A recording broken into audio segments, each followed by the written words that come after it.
نحمدہ ونصلی علی رسولہ الکریم، اما بعد۔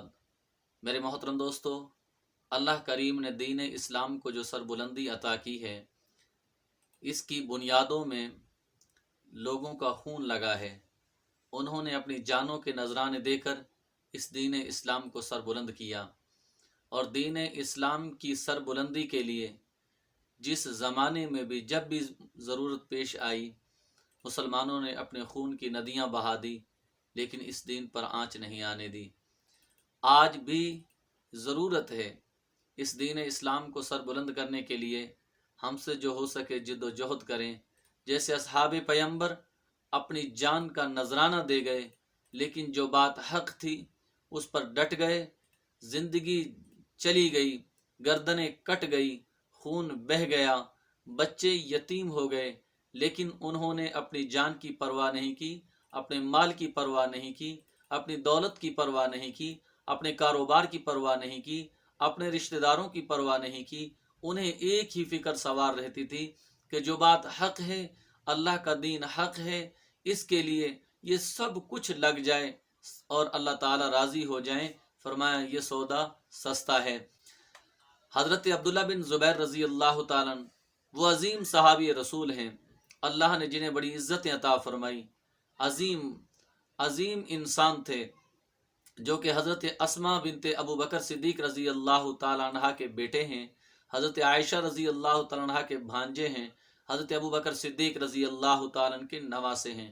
خاندان صدیقی نے ویسے ہی بڑی قربانیاں دی ہیں دین اسلام کے لیے، اور یہ قربانیاں دیتے رہے ہیں۔ اللہ کریم نے اس خاندان کو بڑی عزتیں اور عظمتیں عطا فرمائیں۔ حضرت عبداللہ بن زبیر رضی اللہ تعالیٰ جب مکہ المکرمہ میں قیام پذیر ہوئے، اور آخری وقت جب آپ نے اپنی خلافت کا اعلان کیا، تو عبد الملک بن مروان نے حجاج بن یوسف کو ان کے مقابلے کے لیے بھیجا۔ حجاج بن یوسف نے آ کر مکہ المکرمہ کا محاصرہ کر لیا اور مکہ والوں کو ایک جگہ قید کر کے رکھ دیا۔ تقریباً 2 ماہ تک یہ محاصرہ چلتا رہا۔ حضرت عبداللہ بن زبیر رضی اللہ تعالیٰ پریشان ہو گئے، ساتھیوں پر غربت اور تنگی کے آثار ظاہر ہوئے، اور بھوک اور افلاس بہت زیادہ بڑھنے لگی، حتیٰ کہ کچھ ساتھی آپ کے جام شہادت نوش کر گئے، اور کچھ ساتھی آپ کے خاموش ہو گئے۔ میرے محترم دوستو، حضرت عبداللہ بن زبیر رضی اللہ تعالیٰ وہ عظیم صحابی رسول ہیں، جنہوں نے مرتے دم تک جس کو حق سمجھا اس کو حق سمجھتے رہے اور اس پر ڈٹے رہے۔ حضرت عبداللہ بن زبیر رضی اللہ تعالیٰ کے دل میں خیال آیا کہ میں دشمن سے کس طرح مقابلہ کروں۔ بالآخر ایک وہ وقت بھی آیا کہ آپ نے حجاج بن یوسف کے سامنے صلح کرنے کے لیے پیش ہونے کا فیصلہ کر لیا، لیکن فیصلہ کرنے سے پہلے آپ اپنی والدہ ماجدہ حضرت اسماء رضی اللہ تعالیٰ عنہ کی خدمت میں حاضر ہوئے اور فرمانے لگے، پیاری اماں جان، حجاج بن یوسف ہمارے تمام مطالبات کو تسلیم کرنے کے لیے بھی تیار ہے۔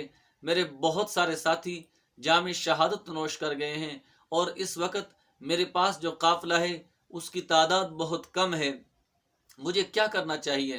حضرت اسماء رضی اللہ تعالیٰ عنہ وہ عظیم خاتون ہیں، وہ عظیم صحابی رسول ہیں، جس کی اس وقت عمر تقریباً 100 سال کے قریب تھی، آنکھوں کی بینائی جا چکی تھی، لیکن حضرت اسماء رضی اللہ تعالیٰ عنہ کا جذبہ ایمانی اس قدر بلند تھا کہ اس عمر میں بھی کوئی بات شکست والی تسلیم کرنے کے لیے تیار نہیں تھی۔